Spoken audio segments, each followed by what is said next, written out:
Good morning, everyone, and welcome back to Dunrovin Ranch.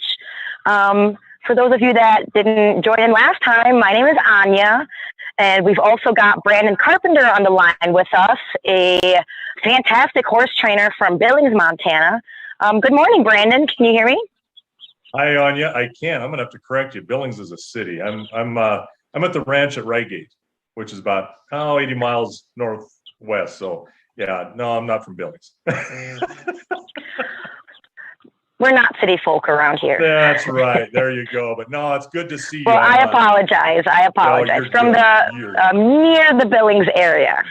There you go. Yeah, if you put that in a geographic, that's close enough. That'll work. But yeah, that's good. Well, good morning. Good morning.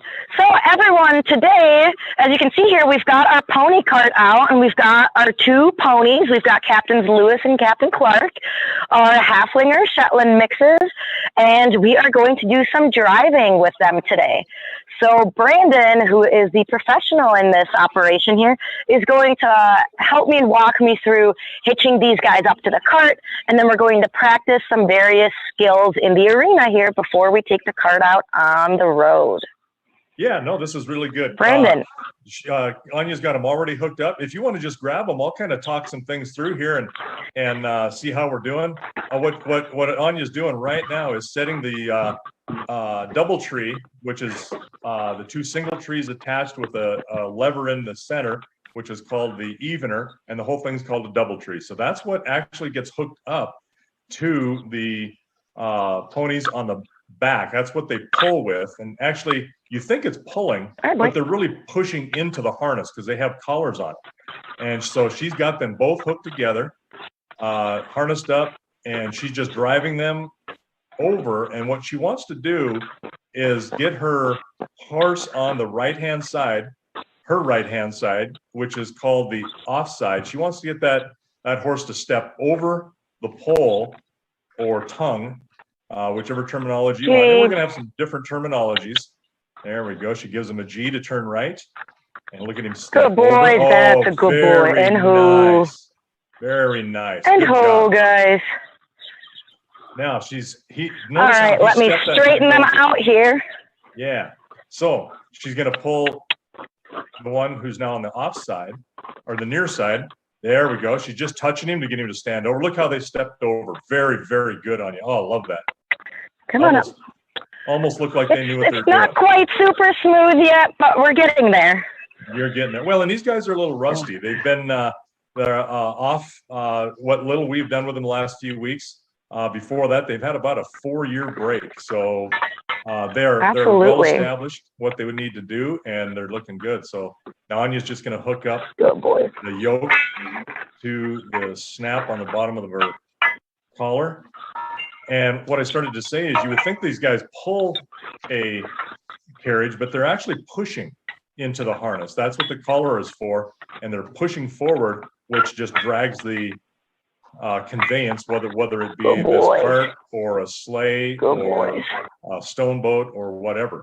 So while we're doing this and watching you get hooked up with your traces, and that's the long line, you can see the ones that are looped down there on the side of the horse. She's pulling those over and hooking those up to the single trees. There we go. Last time there was a question that was asked about how much can a horse pull, and Suzanne and I had talked about that a little bit. We promised we'd get back to you, and as I suspected, it depends on what you're pulling. A sleigh pulls differently than a wagon, which pulls differently than a skid, a stone boat, or if you're doing some logging, you're just dragging logs. So depends on what you're pulling, depends on whether it's a rubber tired, wheeled, steel wheels, narrow tires, or what have you. It's all dependent on that. So some of the horse pulls, I did a little bit of a world record, which is nice to be able to use that term because that's documented. And one single horse had pulled one time right at 57,000 pounds, which is incredible. Holy moly! Yeah. Well, but that's just a power pull, and that's just a monster horse. Now we talked about probably a percentage of what these guys could do on average all day long.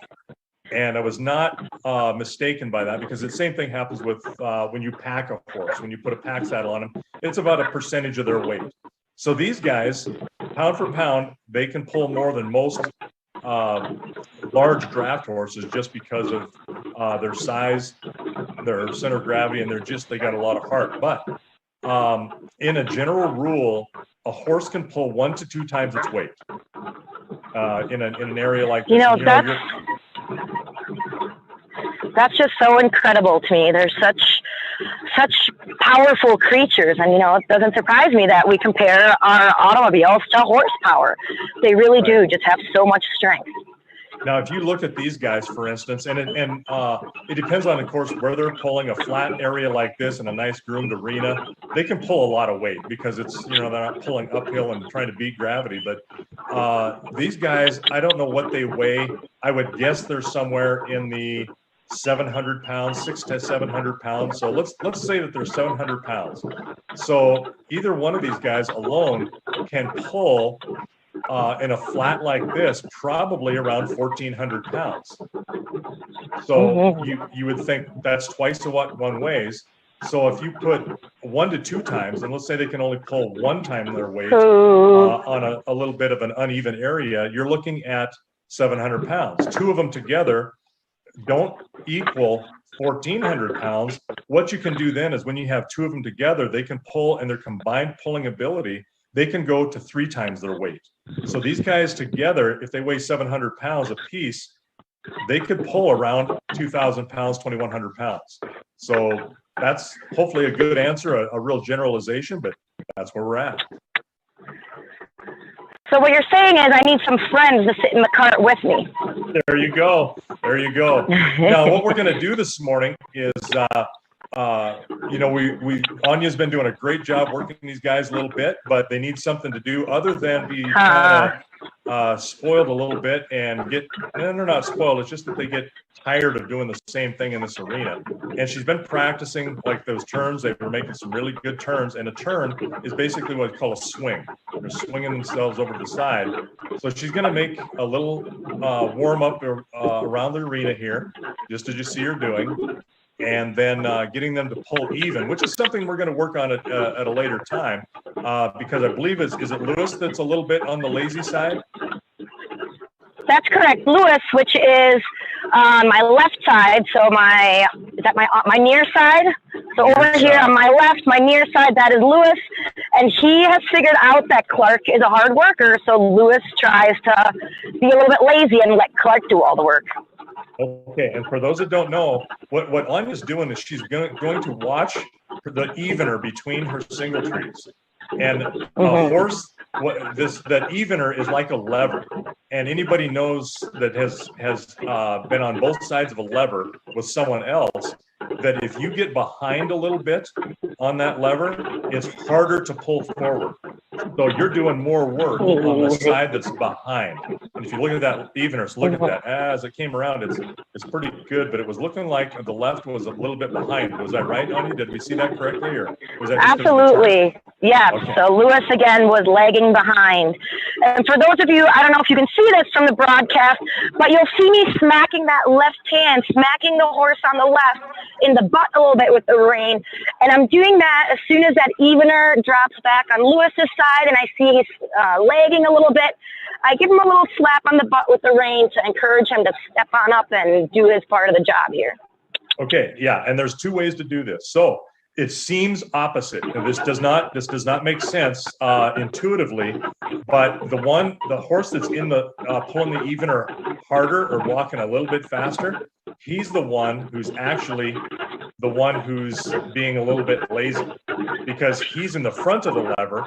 He's pulling that lever forward, which is easier to pull. So he's making the one on the left or the near side pull harder. Yeah. So you can do that one of 2 ways. You can speed up the one on the left, or you can hold back the one on the right or the off side a little bit to pull them around.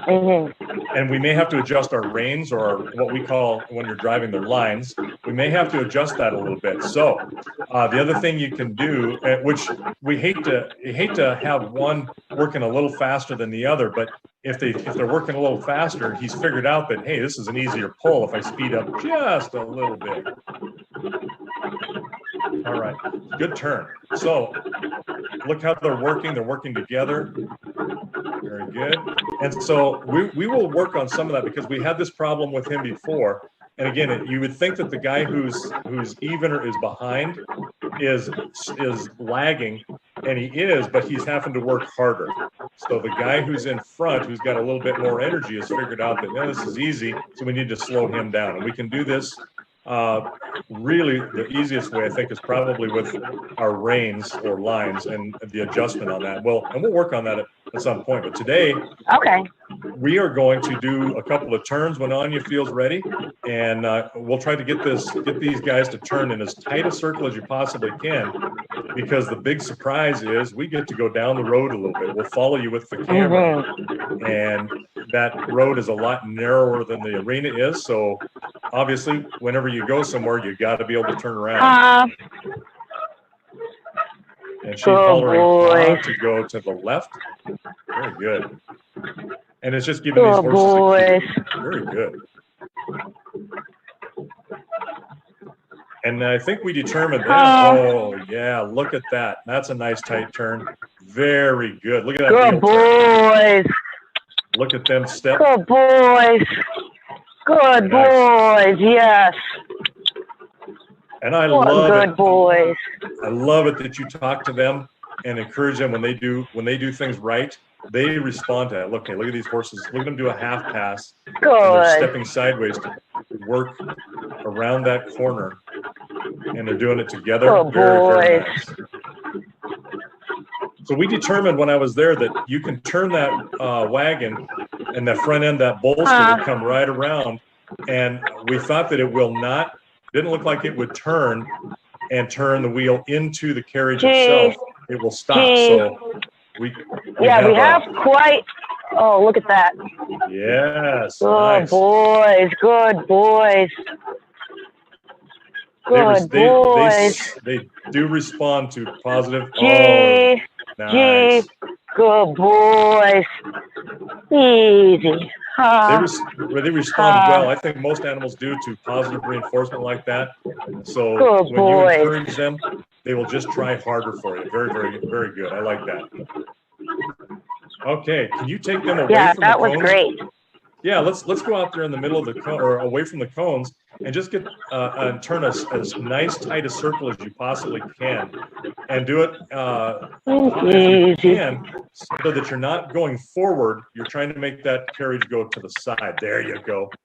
Just as tight as you can. Pull it back a little bit. Easy, boys. See how they're traveling forward? There we go. Easy, boys. Good boys. Look at, keep going. See, good boys. Yep, your left rear wheel is almost in place. Very, very good on you. Good boys. Nice.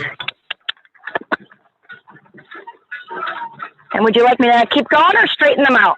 I'd straighten them out and go the other way now, because you never know which direction you got to turn. That was very good. If you can make this other turn like that, let's go down the road. Come on, boys. Let's go forward.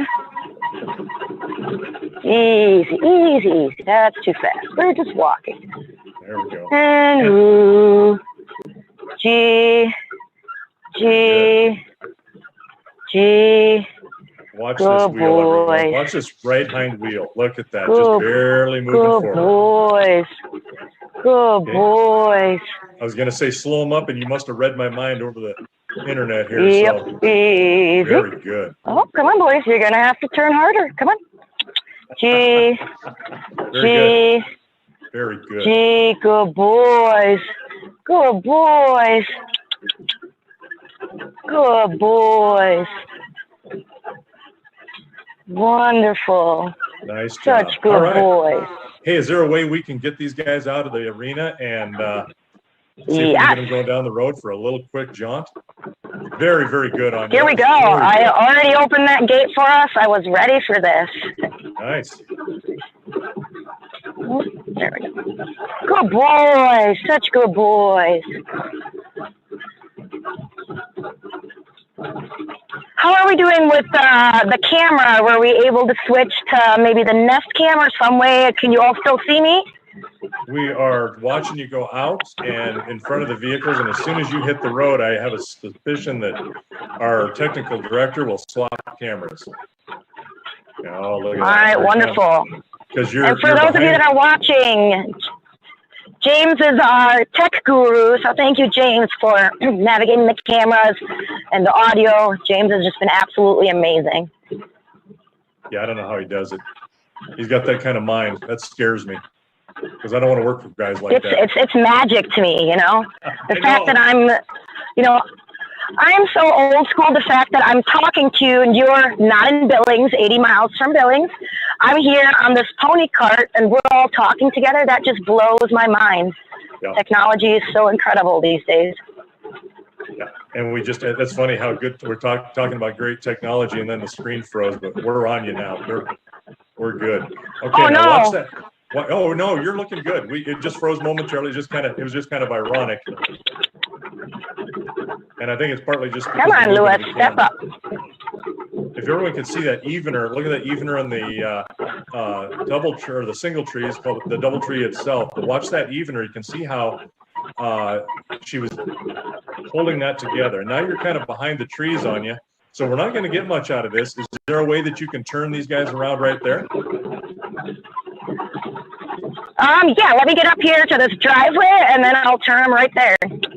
Okay. Come on, boys.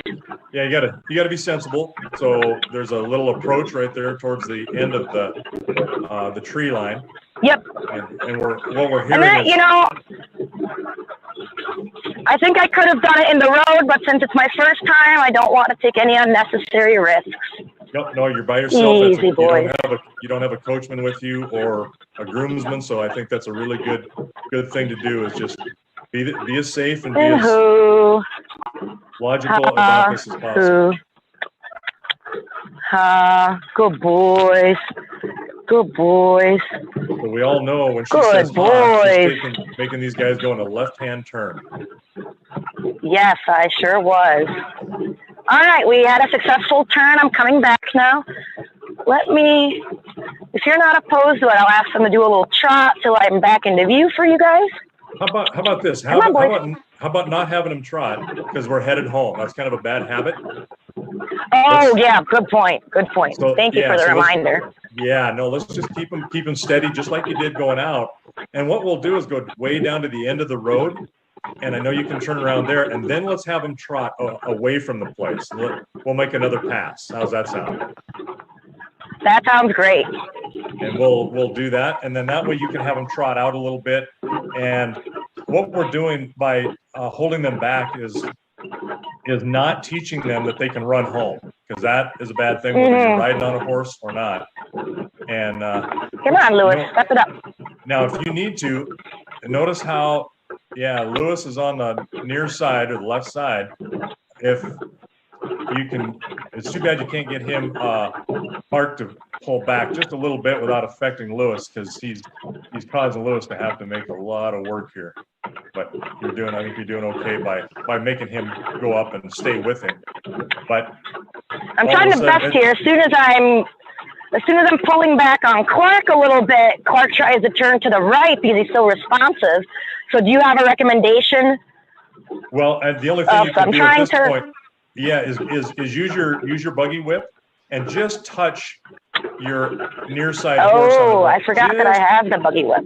Yeah, and you don't have to beat him. You're just touching him. Just touching. So go around that. Go to your right there. Take a G and go around that center point. There we go.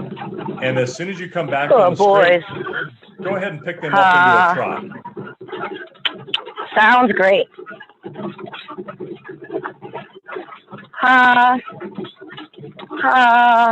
Good boy.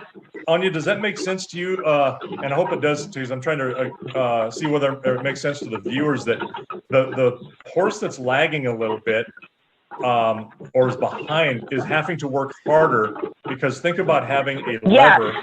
And if you've ever pulled on a lever, if you're behind that fulcrum, you have to pull harder in order to stay up. So it's not intuitive when you're looking at it. You think, oh, that horse is just lagging behind, but he's not. Oh, there we go. Nice even trot. And that's, you know, once you explained that, it made perfect sense. So I'm almost embarrassed that I didn't make that connection on my own, but I appreciate you clarifying that. No, and you shouldn't, it's not intuitive at all. I mean, you have to think about that. And it was something that was not intuitive to me. And I was taught that, you know, and it's like, oh, when you really break it down, you get it. There you go. Well, these sessions have just been so amazing with you, Brandon. I'm just learning so much. Well, good. I'm so thankful that we get to have these sessions together. It's fun. I definitely appreciate, and I appreciate the way you explain things. Easy, boys, let's walk now. You know, the way you explain things, you break them down so well that, you know, even someone of my ability can understand what you're trying to tell me to do. Well, you're smart. You're a smart woman. We've spent a little bit of time together, and it's obvious that you're no dummy. For those that are listening, which we're returning. I am making them turn the opposite direction this time. Yes. G is to the right and good Ha is boys. To the left. Very good. Yes. So just walk now. I appreciate boys. Those kind words on you.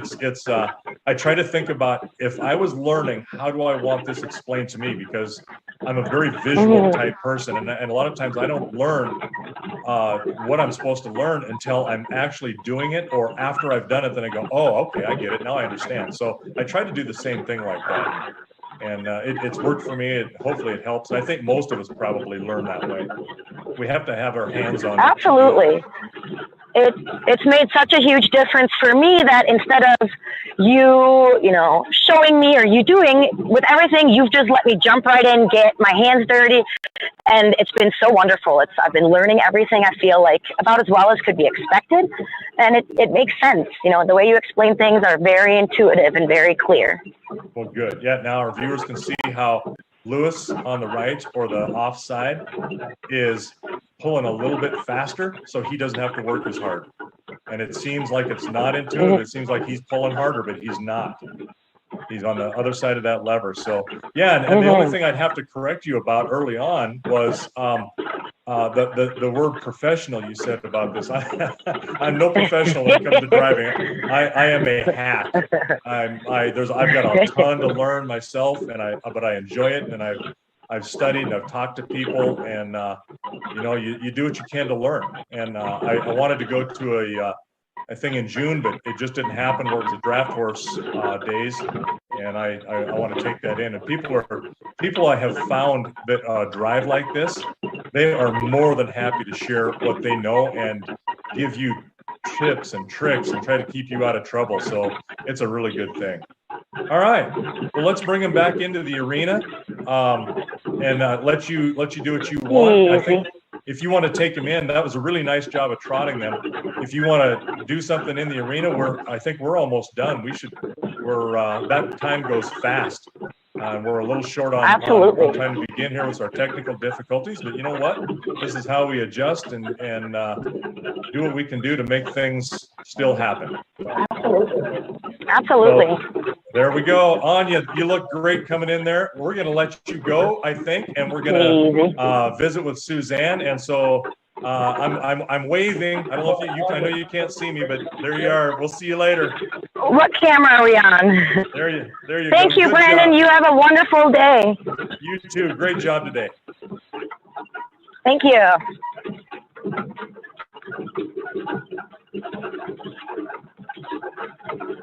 Brandon. Hi, Suzanne. How are you? Very good. Are those your creaky bones, or are we still listening to Anya?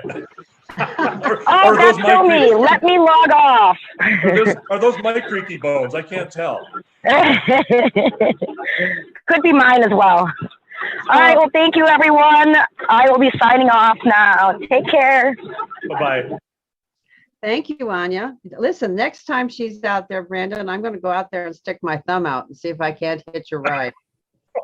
Show her a little leg. That always works.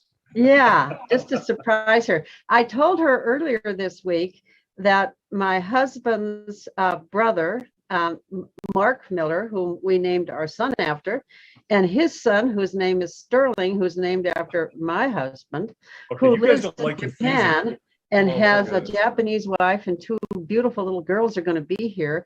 And my goal is to have Anya take them on a pony ride around the winter field. So that's my goal. Oh, they are going to love that. That will be something for them. So we really need to get these horses tuned up a little bit. And it looks like they're pretty well tuned. But get Anya a little bit more experience and just some practice. It's just going to take practice for those little guys. They're doing all the work, and except for Lewis, he needs to have a little comeuppance. Yeah, he is. He's a little bit lagging behind, or lagging in front. He's actually lagging in front. There you go. That's the best way to put it. Yeah, I remember that when I drove them. Yeah, I always had to use the motivator with Lewis. Yes. Yeah. Well, Brandon, I think you have another video for us. We're kind of continuing on this series of calving, and I wanted to thank you for putting this all together. I know some people have already seen this particular video, but it's one of my favorites. It really shows the length to which ranchers go to make things happen for their cattle and to get it right. Well, it's a matter of survival, and not just for survival for the animal, but survival of the, it's a business. It's what it is. So it's a lifestyle, but it's also a business. So yeah, no, we'll play that and we can talk about it. Thank you very much, Brandon.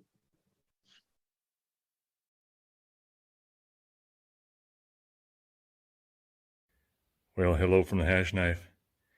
And we got a situation here.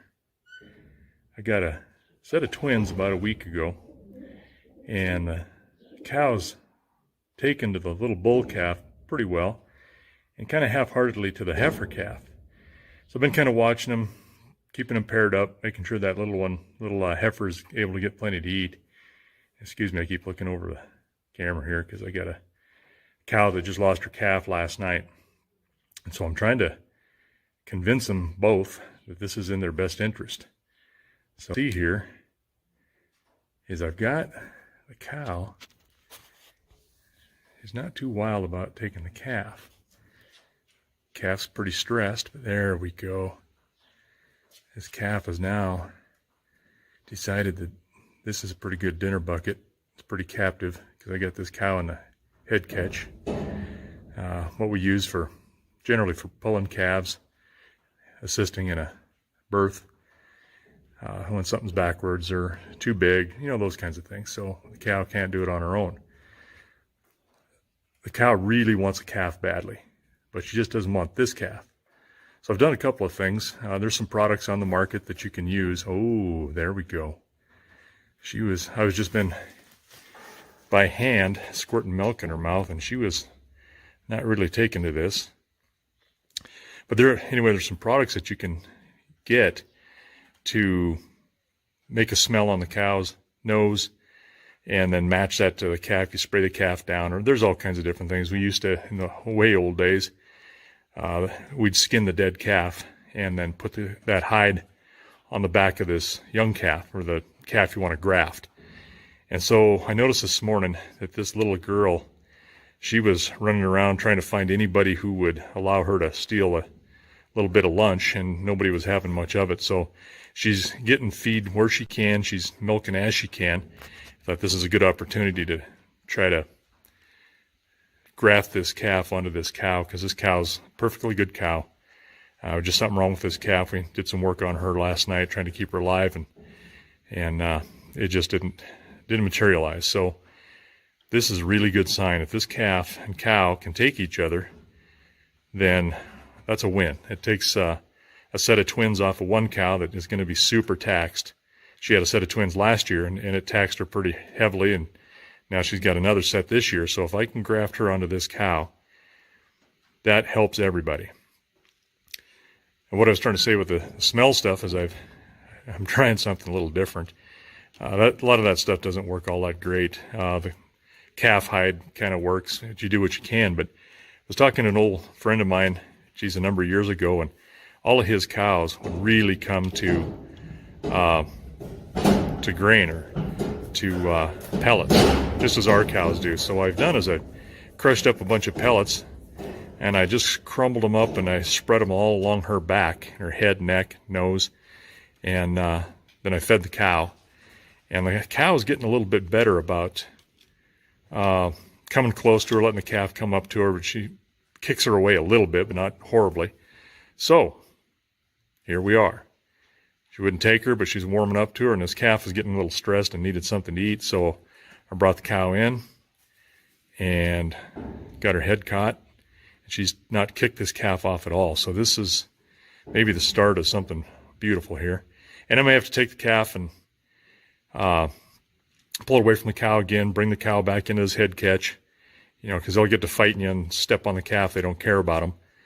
So I may have to do this again a number of times, but I'm going to keep this cow and calf up close, and we will, oh man, that's good when that tail wags. That's a good sign. She might have hit the chocolate spigot there. Only a tail goes like that for sweets and chocolates. Anyhow, we'll keep you posted. We'll see how this goes, and hopefully we got us a success story here later on. Well, here's round 2. I've left him in the corral for the afternoon, and this little heifer's been trying real hard to grab some lunch, and this cow kicks her off, so she's going to get more of this making her stand still treatment. And this calf is being pretty darn persistent, so that's a good thing. But she needs to let her nurse without kicking her off. This calf come running right in here. Wish I'd have had a picture of it, but I don't. But she'll settle down here in a minute. That's got to feel good relieving some pressure off that bag too. But hopefully we'll keep doing this, and this calf is spry enough and it's fast enough that it can get out of her way when she moves around. The only thing I'm worried about is we're stepping on her, but she'll get a belly full of food. She knows where that's coming from, and all of a sudden I'm becoming her best friend because we're tag teaming this bucket of milk. All right, stay tuned. Here we got the baby in again. It's early morning, and this cow, I'm trying her without the head catch, and this is what happens. She keeps kicking this baby off, so we'll see if we can stick her back in the head catch and persuade her a little bit more. She's got to be able to take this baby and let her eat as she wishes. Here, we're getting a little bit better. She's getting slightly more cooperative. You can see that little one is undeterred. She's figured out that her and I are tag teaming this cow, and if this cow will just come around and say, you know what, this is the only thing that I'm able to nurse, then maybe she'll accept this calf a little bit better. This is, at least she's not kicking her off, or she's moving away. Yeah, there's a kick, but I think the calf banged her a little bit too. These calves get a little rough with these cows. They'll hit that bag with their head to let more milk down. They're pretty smart. It's like they do that. I've seen them do that within minutes of the first time they've nursed. Just an instinct that they figure out how the heck that more milk gets if I hit it with my head. I guess that's all they got. They got no thumbs. Thank God, or I'd be in trouble. All right. We'll let her finish out, and hopefully this goes nice and smooth. Only 700 more of these. Maybe she'll take this calf. This is what makes for long, non-productive days. She's trying to avoid her. Come on, little one. Yeah, that girl. You just get right back in there. This calf is smart, too. This helps. She's smart. She's pretty persistent. And she's able to reach all 4 nipples from one side. That can't feel good, but that's what they do. All right. Well, we'll keep going on this a little later. Ooh, she smelled her hind end. That's always a halfway positive sign. When they start licking them, licking their tail or end, that will spur that calf, especially newborns, to suck. And a lot of times if you got one that won't suck, and you can massage them around the rectum, and just kind of just rub them, they will have an instinct to suck, so that helps. Yeah, maybe she'll start accepting her. Let's hope so. Hey.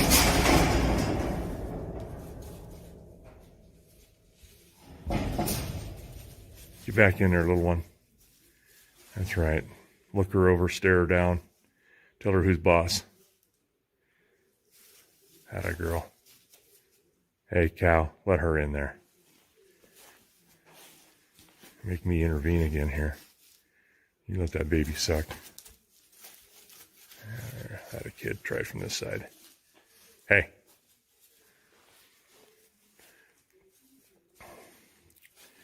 You let her suck. Yeah, if I distract her a little bit here, that helps. That little kid can get in there. Hey. All right, you're about to go in the head hitch. All right, kiddo, do your thing. Atta girl.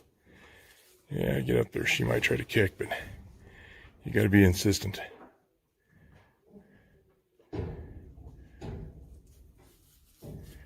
Your belly's pretty full from the looks of it,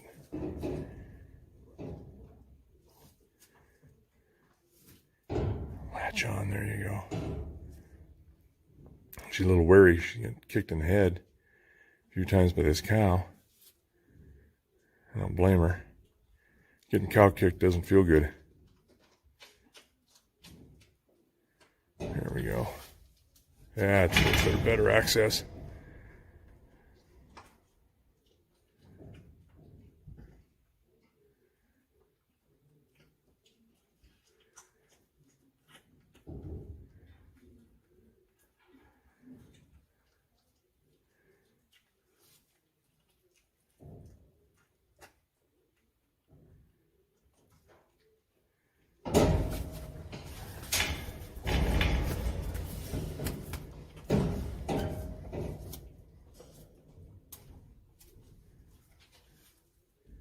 And you got two alternatives. You can either let this calf do this in the open, or we can take it from you till you decide to let us take it from the open. I don't like this being tight and confined like this, because this calf can sure get hurt, so that's why I have to be here the whole time. I give that cow a little grain. That bucket's there in front. I give her a little cow cake to eat it. Has an incentive to come in there, and also as a little bit of a reward. Yeah, hey, that's some cake. Put your head in there. There we go. Give her that. She gets that. Everybody's happy until we run out of that.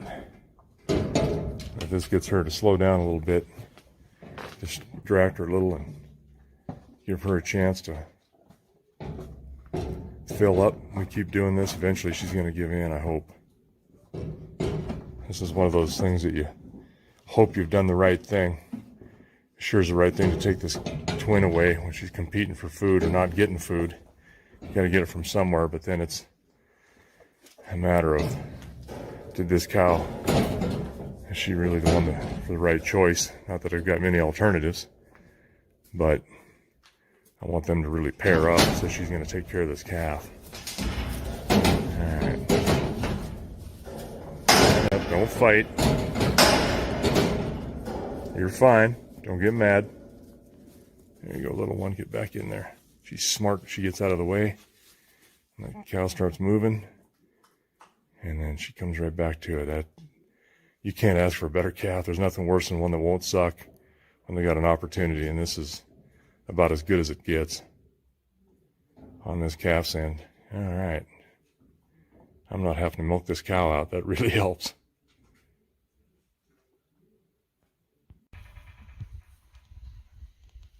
Well, we're making a little bit of headway. The calf is able to get in there and grab some lunch, and the cow's letting her do it.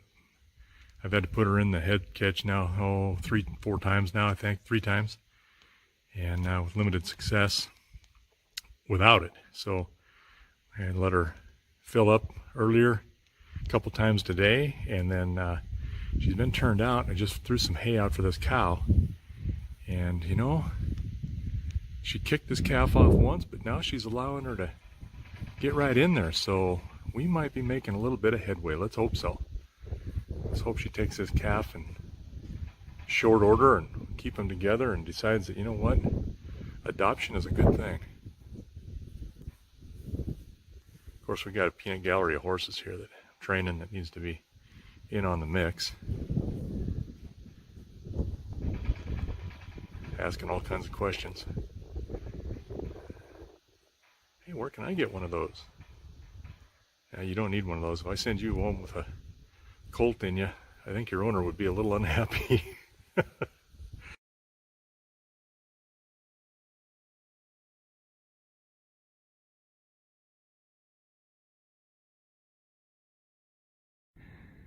Well, we've got another successful nursing on this calf, but we've had to do it this way again. So she didn't want to take this calf out there, and so as you can see, a little hard to see, I have had to skin her dead calf, and it's kind of a gruesome way to do it, but it's worked the past, kind of old school type. So let her out, smell her calf.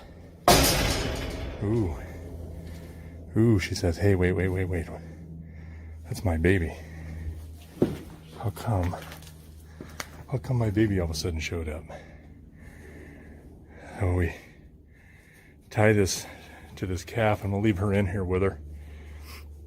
And see, that just, I've got that old hide draped over her, and hopefully she'll say, you know what, this isn't such a bad thing, and start to accept this calf. We'll try that. Kind of getting down here to desperation. I don't like that she hasn't taken it or won't take it as easily. She did, and she was kind of mixed and lukewarm about it. Sorry for the photography here, but, or videography.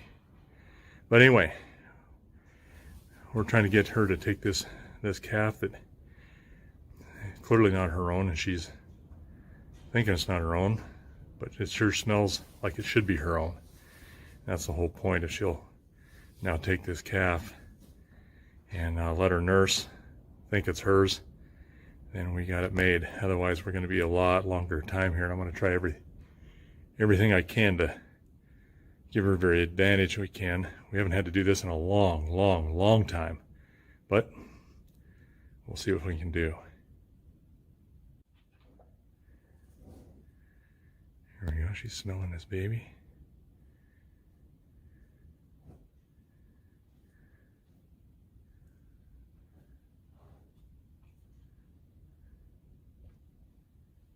Oh yeah, that flaming, she's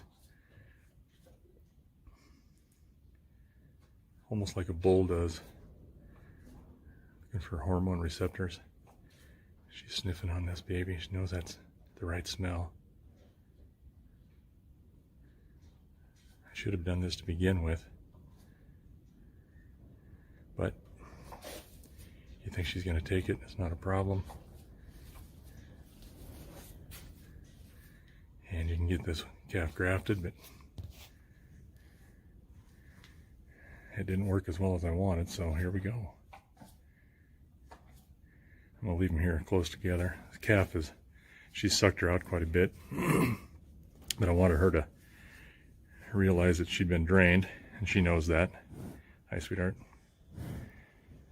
And she was very difficult to get in this morning, so that's why I'm getting more and more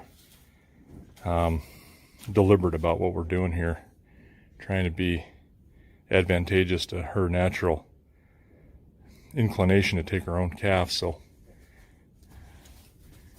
and it's going to be a fight, beyond a fight, to get her to do this. So this calf is kind of milk drunk. She is full of milk, and happy, but she'll bed down for a little bit and go to sleep. And when she gets up, hopefully this cow she's paying more attention to her now, nose-wise, smelling her, trying to figure out why all of a sudden she got this good smell that she hasn't had in the past, but I don't think they really reason that well. But we'll give her a little time to think about this and realize that, you know what, that's what my baby smelled like. And this must be my baby. That's the long and the short of it right there. So we'll see how this goes. Yeah, we might be getting some headway made here. I'm not seeing her allowing this baby to nurse out in the corral, but I did bring her in just now under some duress. She doesn't want to come in, and most of it's, I think, she doesn't want to get put in that head catch, and I don't blame her, but still, she needs to let this baby eat. So the calf is a little bit wary of her, of course, just like that. If she moves, the calf will probably move away really fast. But this is the first time that I've been able to do this. Oh yeah, come on, smell that baby. Start to accept her. I think she's starting to accept her. This has been a rough road, and she is not happy with me, doesn't like me anymore, and I frankly don't care. My concern is about this calf. See it? Yeah, see, she's getting a little warning there. But if we can continue to do this, I'm going to let this calf suck for a little bit. And if she starts to kick her off, then I'm going to give her a little bit of cow cake. But so far, so good. Man, this is the best encouragement I've seen so far. And baby is not as shy this morning as she was. You see how when she moved, she kind of separated. That cow's just not happy. And this is not an ideal cow for this. A lot of cows will just take these calves. A lot of them are even worse. So it is what it is. You deal with it. Try to innovate. And I had that other calf, her own calf's hide on her when I skinned it yesterday and put it on the calf, tied it to her for the day. That seemed to help right off the bat, but yeah, it sure didn't cure it completely and really make her accept her. But this is some good stuff. Well, I'm out first thing in the morning. The light's just coming up, and look what we have. We've got number 97 taking on that little heifer twin, letting her nurse.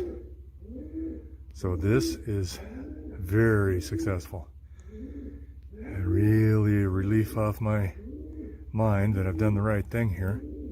So we're going to keep them around here for a couple more days, and I just want to make sure that this is going to stick and stay.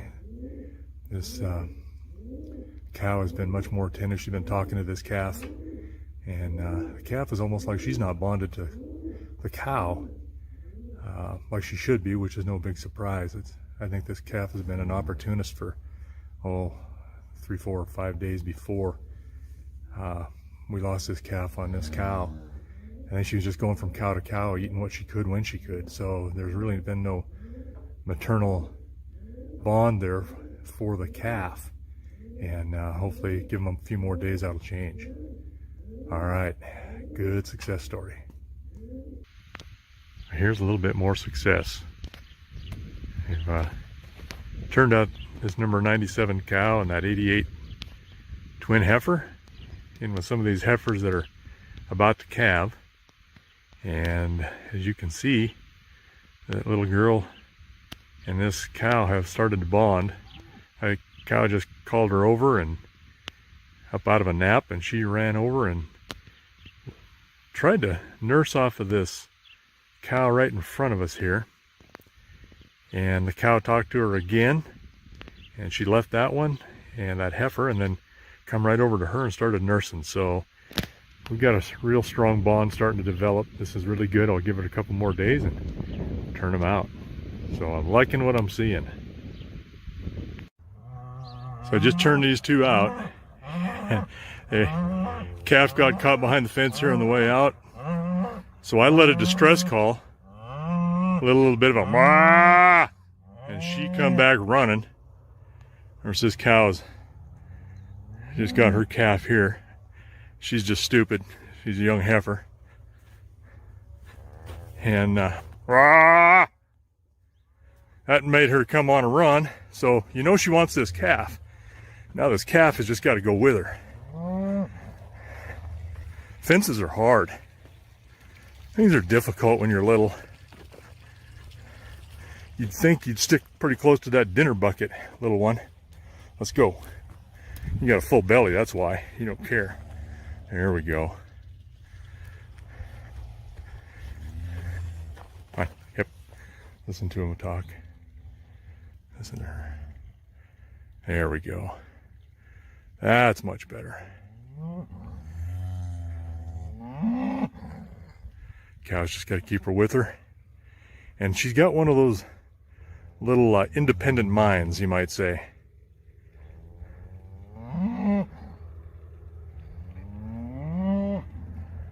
Horse has got to check it out. See what's going on. There we go. Okay. Now we're unobstructed. Brandon, thank you for allowing us to watch that. I have a number of questions. Good. First of all, I know you can bottle feed a calf, but there's way more to nurturing a calf than feeding it. And I assume that all the trouble of grafting this to a cow really increases its overall health, not just in terms of its nutrition, but there's got to be a psychological component in all of that as well. Well, there is. I think, anytime an animal, including us, is happy, we tend to thrive and do better. And there actually is a nutritional component to that is very, very large. You can bottle feed a calf, is true. And oddly enough, we've got one of those coming up here in the next few weeks to show you. So typically a calf will nurse all the time. I mean, they'll lay down and nap and they'll get up and they'll nurse and they'll go do something. They'll follow their mother around and they'll nurse some more. I mean, they're nursing around the clock almost. So what you'll see is a constant, especially early on, they get a lot of the colostrum, which is so important to their immune system. And they will just grow up and be, muscled and thick and even, and what you would expect to see like a really nice looking animal that's trim yet healthy. And when you bottle feed a calf strictly with a bottle, they will get pot bellied and they don't do quite as well. They just don't grow like a calf does, because you can't be there to give that animal the milk it desires when it desires. And the part to that you really notice that with is when you go out to feed a calf, say a couple times a day with a bottle, they're hungry and they will run to you and they want that bottle. So, it isn't like that they say, okay, it's feeding time and I can wait another 3 hours. They need to nurse all the time. So there's a huge component to that. And when they're not worried about their belly, I think their mind is happy. So yeah, I think you're exactly right. Yeah, but I would also think that there's a comfort component. I mean, that when you're out in the pasture and anything startles a calf or a colt or any young animal, the first thing they do is seek mother. Even if it's not for food, it's for protection. And animals that have a certain level of comfort put more of their energy in growing and in being healthy than in their nervous system to continually react to other things. So does that play a factor as well? I think it probably does, because you're exactly right. It doesn't matter what they're uncomfortable about, whether it's food or a flight type of reaction for whatever. When you're throwing some adrenaline and cortisol through your body, that's more of a I've got to stay alive instead of I've got to thrive. So I think there is something to that. The part of that also is that cow, especially early on, doesn't let that calf get very far away from them. And so they are there for that calf's protection and comfort, whether the calf even realizes it or not. And you'll notice when I let the beller out of me to get that cow to come back, man, she turned around and it was all about, she thought something was wrong, that calf was in distress. And a lot of times that's how I'll call these cows in.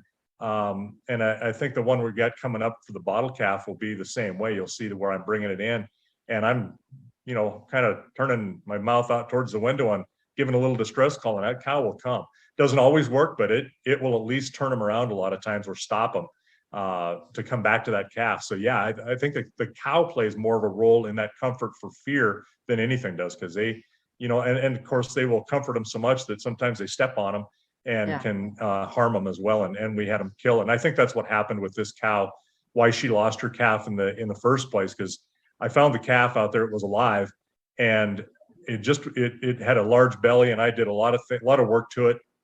I tubed it and tried to save it because I could feel liquid in there, and I think she did some internal damage to it trying to save it, probably from a coyote, most likely. And as that's a very, very common thing for us here, is these cows are very maternal, saving that baby, and they will step on that calf, especially the closer a coyote gets there. They are unaware where the calf is really at, and they do sometimes fatal damage to them. Yeah, I mean, predators know when calving season begins and they hang around. I have a question along that line, Brandon. Do the coyotes eat the placentas? Do they come in and eat that as well, or do they always go for a kill? I think they'll go for what's available, and typically that cow doesn't leave that area. If she's left alone to calve, she will let that calf stay right there, get up on its feet, and she will not move very far away from where she calved, because she will consume that placenta herself. Yeah. And that is, I think, there's some theory, and I think both are right, in that, she's cleaning up an area so that there's nothing left to bring predators in, for one, on a vulnerable calf. Mm-hmm. And two, there's some very high nutrient in placenta. Mm-hmm. And so they will eat it, they'll crunch it right down and consume it. So they typically won't leave that area unless they're forced to leave it. And there's times when I've been out in the pasture, tried to keep a cow, around that placenta that I've watched just calve, and they will leave it at times. And then certainly a coyote will come in on that later on. But, Mm-hmm. they're opportunists. They're going to get whatever's easiest. That's kind of the law of nature. It's conservation of energy. Right. I assume that you've had similar instances with horses, that you have had some adoptive mares. In the Facebook world, during foaling season in the spring, you often get posts, people who lost a mare during birth and are looking for a nurse mare, and vice versa, a mare that lost a foal and is producing milk. And I mean, people will travel great distances to bring colt and mare together. And I assume, again, that the bottle feeding process in either of these really interrupts the socialization of those calves or foals. And I think that's one of the reasons that people who have an orphan colt, I'm more familiar with the horse world than I am the cattle world, really want that mare's bond, because it's part of the socialization process as well. That's absolutely right. And especially horses. I mean, we ride a lot more horses than we do cows. Right. So, we really see what that socialization does, and the disruption of it as well. I mean, you can have a foal that's lost its mother, and God, I mean, that is like, oh, that is the worst thing in the world for me. It's like, that is not good. The percentage chance of a successful nurturing and taking care of that colt becomes very, very low, and it can be done, and it's very, very labor intensive if you find a nurse mare. It's easy to do this with cattle because there's so many more of them that are calved or that are born. You've got more opportunity to do that, right. And you may be able to take a very thrifty cow and pair them with a calf and create a set of twins. That's a worst case scenario, but you may be able to do that. And like our one of our favorite cows, Ears, that so well, she would be a candidate for doing that. And I've never had to do that with her yet, but she may do that. And we've got a couple others that I've seen 3 different calves nursing on them, and only one of them are her own. And I mean nursing at the same time. So that's, easy to do. In the horse world, it is not as easy to do. And that socialization or lack of it, when you have to have that occur with the horse so that they know they're a horse. If they don't know that they're a horse, I mean, there can be some very difficult and trying things happen later on psychologically for that horse, especially when you go to train them and work with them and use them later. It can be a real mess. Yeah, there's really no substituting for that maternal and child bond, that it's That's just right. a really fundamental part of everybody's growth. Yep. It's really the only way to thrive. That's right. Well, Brandon, I want to thank you for allowing us into your life. It's a rich, rewarding, and challenging life. And I just learned so much from you with these sessions. I look forward to next week's session. And I assume that we're going to continue to follow along this calving path to kind of see the various aspects that you go through on an annual basis. Yeah, we've got a few of these that like this one we've shown before, but I know we are well past calving season right now, but we're doing this to kind of show, what we've done and where we're at. And we will quickly catch up to something that's not nearly as, I guess, fun to watch. I mean, there's some pretty mundane things that happen around here that has to happen. It's just part of what we do. So when you mentioned the rich part, I know you don't mean that in the money part, because that's certainly not it. And rewarding, yeah, it's pretty rewarding, but there's a lot of hard lumps that go along with that as well. So, but yeah, no, I appreciate that, and it's fun to do this so people can see what we do and have an understanding of what people in agriculture, what we do to make people's bellies full, and that's really what it amounts to.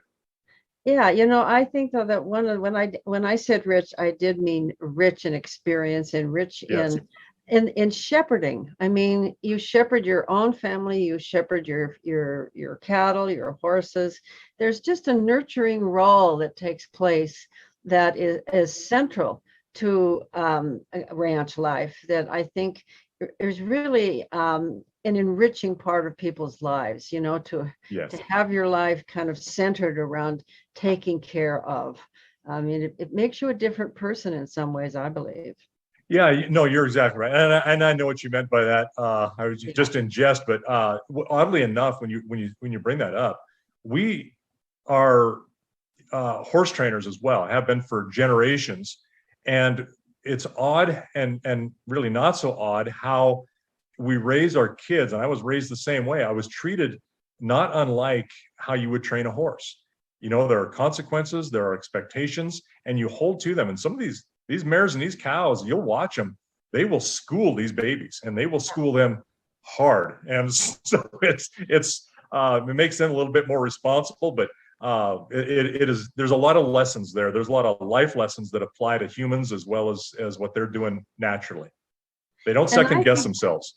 And I really think that these sessions can bring that to a lot of people, and to think about some of these things, because I know that horses have taught me just an incredible amount about life, about patience, about clarity, about being consistent, all of these things which are just as important in the human world. But with an animal, it's just so obvious. You can't talk to them, you can't talk your way out of it, you can't offer excuses. There's none of that. The animal just responds to those things that are just, that you convey with your body and your actions. Yeah, that's exactly right. Anybody who's worked for somebody who didn't speak clearly, or gave ambiguous messaging or ambiguous goals, and then held them accountable for it because they didn't know what to do. I mean, it's all right there. It's all there, and in so many ways that it kind of makes you smile while you're going through it and asking the questions for clarification, and you become an annoyance to those. But you know what? That's what makes us better, hopefully. Yeah, no, I agree. I have learned so much from watching nature and from watching our birds as well, Brendan, and I'm sure you have learned something from our birds. It's really, I've always told people that one of the things that I get is animals just have this total commitment to survival. They don't contemplate things. They are just committed. And They're in it. yeah, they're in for the long haul. And sometimes we need to remember that we really need to be focused on what's important to nurture our community and ourselves and our families, and just focus on those things that really make a difference. Yep. No, that's exactly right. Well said. And it's universal. It is universal, and I have such admiration for these birds. I don't know what I'm going to do when Harriet doesn't return. I'm going to be a basket case. Well, the beautiful part about that is that there are other generations that are doing the same thing. Yeah, Somebody will take her place, and that's what it's about. It's about replacing yourself. Wouldn't it be wonderful if one of her banded chicks set up housekeeping? That would be incredible. Be coming home for them for sure. Yeah, exactly. Thank you, Brandon. Thank you for your friendship and for bringing us all to your life. Absolutely. Look forward to it every week, and we will see you next Thursday. Thanks a lot. You bet. Bye-bye.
Good morning, everyone from Dunrovin Ranch in Lolo, Montana. You are here this morning with Suzanne Miller, the owner of the ranch, and with my wonderful tech guy, James Wassam, who is not only the tech guy, but the all-around wonderful handyman, fun guy, the guy who gets kind of worked into every little project that happens out here.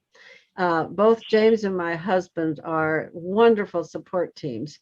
And I'm going to be showing you today something that we are going to be putting up for our upcoming equine art extravaganza, which is in August, on August 21st. I hope all of you will come. And more importantly, I hope all of you will take the opportunity to make a painted pony poster. And this afternoon at 2 o'clock, Paula will be here with me, and we will do one online with a broadcast, and you can do it right along with us. What we want to do is create a herd of homemade horses. And this is all part of our art extravaganza, celebrating horses and raising money for youth homes in Missoula, which is a for foster care and an adoption agency. And this is particularly close to my heart because my mother was an orphan. She lived in the Montana State Orphanage for the better part of her childhood. And I often thought somebody missed out a really good opportunity to adopt a really wonderful girl, but she was not adopted. She graduated from high school in Twin Bridges, Montana, which is where the state orphanage was at the time. And ever since, knowing my mother, I've taken a real interest in foster children and in adoptive organizations. There are, children need families. That's the bottom line. And so we put on this equine art extravaganza to help raise money to support youth homes here in Missoula. So this is this whole homemade herd of horses has gotten us to thinking about how are we going to show all these great painted pony posters. And so, of course, this gives me yet another excuse for using my flagpoles. I'm going to share my screen, and I'm going to take you through the history of my flagpoles. I mean, who in the world owns 6 flagpoles? Well, I do. And James, you're going to have to enable me to share my screen. Are you there? Can you help me enable me to do that? Yeah, you should be good to go now. I normally do on all these, and every now and then I get under the gun and miss the cue. So you should be enabled now. I'm good to go now. I see that. Okay, so I'm going to show you. First of all, this first slide is of the flagpoles themselves. Well, how the heck did I come to buy 6 flagpoles? Well, I had a booth at the Western Montana Fair here in Missoula, Montana, that was for Dunrovin Ranch. I was, drumming up business for the ranch. This was a number of years ago. And they had what was called Commercial Alley, in which there were a whole bunch of booths for different vendors of different kinds. And across the aisle was this guy who was selling these flagpoles. And I was really intrigued because they're telescopic. You can make them any size. And of course, my mind didn't see them as flagpoles, but rather as possibilities for art projects. And so I kept my eye on these flagpoles, and I kept, thinking, I'd love to buy a couple of those, I better think about it a little while. They were a little bit expensive. At any rate, I got to know the guy across the way there, and we chatted a bit. And he said, well, wait till the last day. If I have any that are left over, I'll sell you a couple on a really good deal. So indeed, I did wait till the last day, and he had 6 of them left over. And he said, well, Suzanne, he said, I don't want to haul these things away. So if you take all 6, I'll give you a really screaming good deal. And of course, I couldn't pass it up. So I called my wonderful husband and had him bring the truck and say to tell him we now were the proud owners of 6 flagpoles.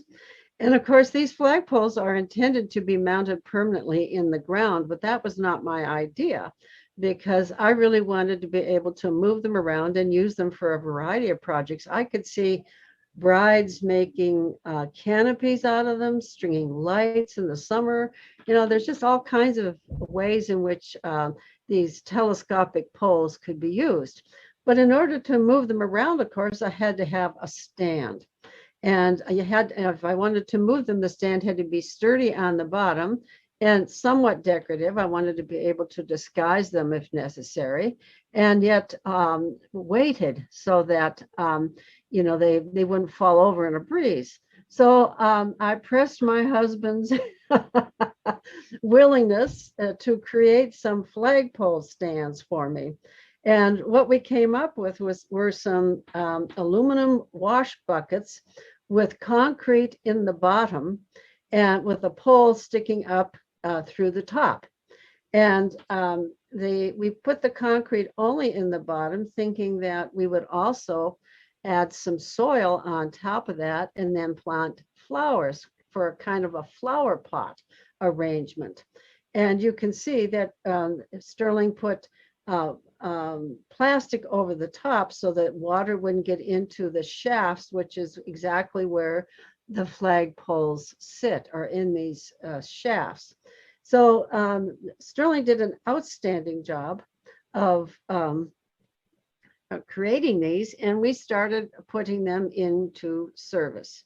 And a couple ways we did it, of course, was to use them as regular flagpoles. We put them up at the 4th of July and for Memorial Day and things as that. But the wonderful thing about these is you can move them around wherever you want them. And at Christmas time, James took them and strung lights in a tree shape. And you can see that the trees are at various heights. So he has, you know, the middle one is higher than the two next to it, and they're higher than the other ones. And this was really taking advantage of this telescopic aspect of these wonderful flagpoles. So then last year at the Equine Art Extravaganza, we wanted to put up our art screens. Some of you who have been here for a very long time know that we used to have these art screens along our driveway, but the wind would pick up these screens and they were kind of ruining them. And I love these screens so much. It's a series of panels with horses running across, and one panel runs right into the next. You can see where one horse starts in one panel and ends up on the other panel. They were hand painted by a woman named Penny Colt, who was the mother of a former ranch manager of mine. She just did an outstanding job. She also painted a second set of panels, which are kind of a forest scene. At any rate, you can see all of the flagpoles and their aluminum stands there kind of facing our lawn. So this background allowed some really fun photos of the two horses that were painted last year as part of the Equine Art Extravaganza.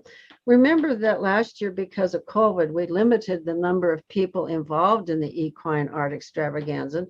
Normally we have 6 artists painting 6 different horses, but that it really involves a number of people. Each artist brings a couple of assistants, and then we have to have horse handlers. And by the time you get 6 painted horses, you're really talking about a group of 20 or 30 people just involved in the painting activities.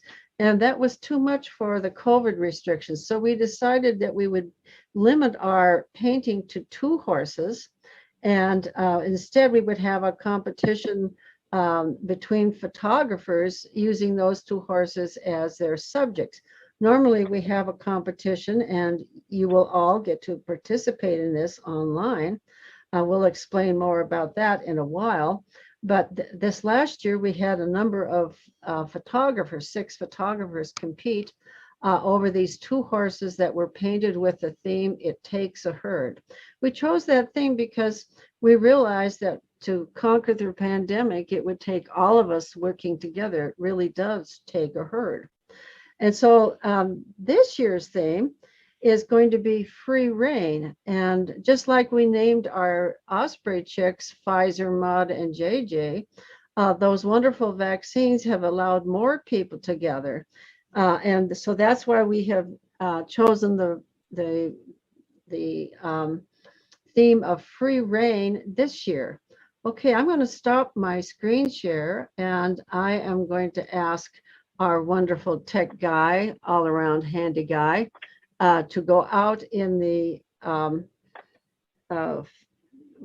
activity field and go and start positioning these flagpoles for our upcoming use in the equine art extravaganza. And I'll man the camera while James is out there talking with me via the Zoom. Are you there, James? Yeah. Howdy, everybody. Yep. Here we are. And I've got one of these buckets staged out here. It's a little bit of a chore. It kind of took some time to figure out how to move these around properly, because to do it safely, if you're just doing it by hand, it really is a two-person job. These are pretty heavy, and they probably weigh, I think there's at least a 80-pound bag of concrete in each one of these probably. So you can't really pick them up and walk with them too well. So what I've got is a hand truck here, and we store all of these out by the greenhouse, but one person can easily move these with a hand truck. It'd be nice. I guess we should have a hand truck with much bigger tires in the grass. That would help move them around, but we don't move them around that often, so it's not too big of a deal. And then, of course, the flag poles, like you saw in those pictures, go inside the tube here, and then they are telescopic, and we just raise them up like this, and we can tie obviously flags, ropes, all kinds of stuff in between, and they've got little clips on them. So they work pretty well. We do have to be careful about how high we put them and what type of wind loading goes on them. In fact, that picture you saw with the flags on there, because the base is somewhat narrow here, when the wind really gets blowing, it can actually, at full mast, the wind could actually blow the pole over, even with just one flag on there. So there is a lot of leverage when these are at full height. So yeah, it's been interesting using them. We did have Christmas lights on them. We did have some windstorms, and we did have the tallest Christmas tree blow over as well. So it's been a little bit of a trial by error type of thing, making sure we get all these lashed down properly and safely tied in. So I just have an idea now, James. We should save some water buckets, some water containers that would, maybe like 4 of them, that would fit in that that stand, and that we could fill with water and really add weight to the base. You understanding what I'm saying?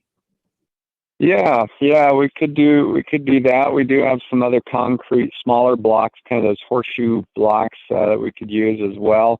Water is about 8 pounds per gallon, I think, is what it is. So we could stick several gallons in there and add an extra 40 pounds or so to it, and I think that would certainly help. So, James, I'm thinking that for this equine art extravaganza, we don't want them too tall and we don't want them too far apart. My vision, and I've been working with Paula to create this vision, is that between the flagpoles, we will string some, basically what are clotheslines. All right, and the clotheslines would be intended to hang our painted pony posters from. Paula has purchased some really fun, colorful clothespin clips, just like people used in the days of yore. And I think that would be a great place for us to clip our painted pony photos, posters. So I'm thinking we would like about 3 lines of these posters in between each one of these flag poles, and each poster could be as high as 19 inches. We are printing these out on 13-inch by 19-inch poster board. And so a 19-inch is a horse rearing. And so if we put a rearing horse on the line, it need at least 19 inches between the lines. Are you following me, James? Yeah, and right now the lowest these poles go is where they're at now. If we did use the current kind of configuration and come down, 19 inches is about right in here. So this would be your first row, let's say, and then the second row could be another step down, so somewhere about right in here. So if we left them at this height, the bottom row would end at about this level. So you'd be able to get 2 rows. If we went up one more, obviously we'd be able to get quite a few in there if you wanted 3 rows of posters across the 3 stands. And I don't know if this is how close you want these. I brought some cones out to mark where we might put other stands, and we can play around with that positioning a little bit if you like. Well, I do think they need to be rather close together, and it seems to me that you've got those cones fairly close. We don't want the lines to sag, James. And so I'm not exactly sure how we can prevent that, or how you would attach the lines to the pole so they wouldn't slip down. My one thing we did last year is this top line we'd run across the poles, and then at the very top we'd bring it down and stake it into the ground, or we tie it off to the bucket. But if we stake it into the ground here, that gives some leverage, and it ties all these really tight, locks them down, and then if there is any wind or somebody kind of pushes on it, it's not going to go anywhere. So that's how we kind of keep them tight, and then we can keep the middle lines pretty tight just by tying them to the pole. Yeah, I think that's a really good idea. And then we could decorate those guidelines. So, put flags on them and things to make it look very festive, pennants, things of that nature. So I like that idea, James. And I think you've got them fairly well positioned right now in front of the sumac. I didn't want to interfere with the kind of traffic pattern. So it's, I guess if I had my druthers, I might have you move all 3 a little bit to the north, kind of midway between the arch and that first picnic table, because a lot of people will be going kind of in that direction. Does that make sense to you? Yeah, absolutely. So we can kind of shift them about that way, and maybe put the middle one somewhere in here. Yeah. Yeah. And then I'm thinking also that it might be best if we move them back a little bit towards the sumac so that people didn't go behind them. Put them fairly close to the sumac. Yeah, so about as close as we can get is probably about right here. Yeah. So there's that one. And they're not going to be super tall, but yeah, there. I think that would also allow us to put a guide wire behind them, wouldn't it? If people to prevent people from going behind, even. Sure. Yeah. No, yeah. I'm kind of liking that, James. And I think that'll work out well. And I guess if I had my druthers, I would have the poles go up 1. I'd rather have them off the ground than having them hang down too close to the ground.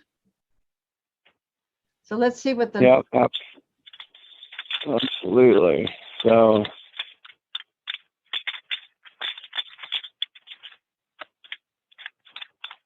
if they're so they do the flagpoles go up higher. That doesn't mean we have to put the rope at the very top necessarily, but we can put the rope anywhere along that edge and tie it off that way. Yeah, I think that, yeah, I like that. And I think what we can do is get some inexpensive pennants, James, and put them along the top and along the guide wires to give it a really festive look. Sure. Yeah, absolutely. Okay. Yep. Yeah, I think these rings here that we can tie ropes off to as well, they can be adjusted and taped into place so that they don't go anywhere. So we could, stage it so that the bottom row starts at this lower piece here and the upper row is kind of part way up.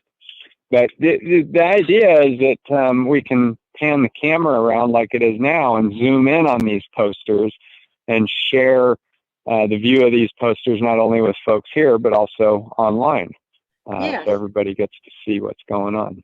And I'm really hopeful that people online will make posters and send them in. We've already started to receive some, and it's a really easy process that people can do. We're going to go over it this afternoon in detail, but basically all you need to do is download the outline of a horse and print it off on an 8.5 by 11, just a regular piece of paper, and decorate it with however you want. You can make it 3-dimensional, however you want to do that, and then take a photo of it and send us the photo plus your name and where you live, your first name and where you live.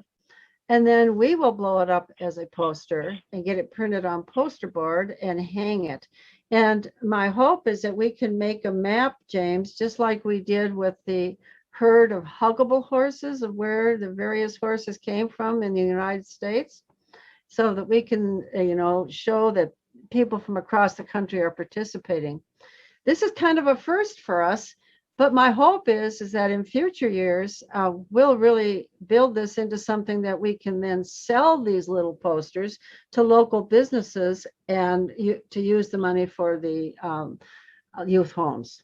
So that way, everybody would be contributing in terms of the fundraising, not contributing money from online, but contributing their talents. And believe me, if I can do this, others can. And I think, I believe you and Paula have a special broadcast this afternoon where you're going to walk people through every step of the process and really introduce everyone to how they can get involved in that project. I think you've got a lot of helpful materials and a step-by-step kind of follow along picture-by-picture guide to making this happen. Yes, we do. 2:00 this afternoon, we will be out there. And I would really appreciate it if you would go ahead and put these flag poles up, James, complete the project and get us at least a sample line so that we can demonstrate how we're going to hang them during our broadcast. Is that possible? Yeah, I'll get 2 of them set up. We actually need to... I don't want to leave them up yet because we've got a few weeks left before the event. I don't want to turn the grass yellow underneath the bases. So we'll get 2 of them set up. I'll get some ropes kind of tied in as a concept and we'll test it out. Okay. I think you've got some 19-inch poster board ready to go. So we can, I'll get a ladder out here and we'll be ready to test that out. And then we'll mark the spots. And then here in, I guess it's a couple weeks, 2 or 3 weeks, we'll be able to put everything up permanent, get the banners up and dial everything in. Yeah, that would be great. This would also give us an opportunity to test out the spacing so that it doesn't sag, etc. So this would be a good test this afternoon. Well, this is absolutely terrific. James, I really appreciate your help in all this. And more than anything, I appreciate your jovial attitude about doing all these crazy projects that we come up with. Hey, it gets me out from behind the computer screen, which isn't a bad thing. So that's what's great about working on a ranch. Even doing tech work, you have plenty of excuses to not be sitting around behind a glaring screen. Oh yeah, everybody sees you out there and about a lot all day. So thank you, James, and thank all of you. I can't encourage you enough to contribute your poster. I think it will be fun, and it doesn't require any kind of special talent. Just go for it. Give us what you got. Like I said, I did one and I had fun doing it. So we'll see you this afternoon at 2:00. My friend Paula, and she has an artist friend who's going to be with us. We'll set up shop right out there. You can watch us go through the whole process, and then hopefully you're going to be sending in your own to us. And all you have to do is email it or even text it, the end photo of your project. So thank you, James, for your work here. And I'm going to sign off at that. And Absolutely. okay. Say goodbye. All right. Well, thanks everybody. We'll see you back here live at 2:00 with Paula and Suzanne. Thank you.